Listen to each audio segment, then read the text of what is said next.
ประธานศูนย์กลางแนวรั้วสร้างชาติได้ต้อนรับการเข้าพบปะเยี่ยมยามของประธานสมาคมมิตรภาพรัสเซียลาวพร้อมด้วยคณะเพื่อฮัดแน่นสายพัวพันหัวมือมิตรภาพระหว่างสองประเทศในวันที่30 ตุลาคม 2025 นี้ที่สำนักงานศูนย์กลางแนวรั้วสร้างชาติท่านศิลวงศ์ขุดไพฑูรย์ประธานศูนย์กลางแนวรั้วสร้างชาติได้ต้อนรับการเข้าพบปะเยี่ยมยามของท่านซาโกลิน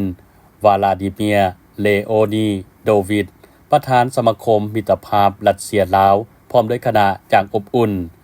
ท่านศิลวงศ์ขุดไพฑูรย์ได้กล่าวแสดงความยินดีต้อนรับอย่างอบอุ่นและตีราคาสูงต่อการมาเยี่ยมยามศูนย์กลางแนวรั้วสร้างชาติของคณะในครั้งนี้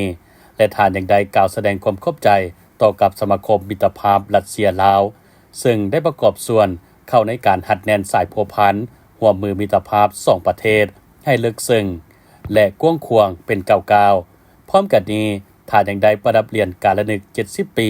ของแนวรั้วสร้างชาติให้กับคณะผู้แทนจำนวน3ท่านในโอกาสนี้ประธานสมาคมมิตรภาพรัสเซียลาวได้กล่าวแสดงความขอบใจต่อกับประธานศูนย์กลางแนวรั้วสร้างชาติที่ได้ให้การต้อนรับคณะในครั้งนี้อย่างอบอุ่นพร้อมทางได้กล่าวว่าสมาคมจะสืบต่อประกอบส่วนจัดตั้งเสริมขยายสายพัวพันมิตรภาพระหว่าง2พรรค2รัฐและประชาชน2ชาติให้แน่นแฟ้นยิ่งขึ้นพร้อมเดียวกันนี้ทั้ง2ฝ่ายยังได้เข้าร่วมพิธีเซ็นบทบันทึกความเข้าใจระหว่างบริษัทกฤตพงศ์กรุ๊ปและบริษัท MK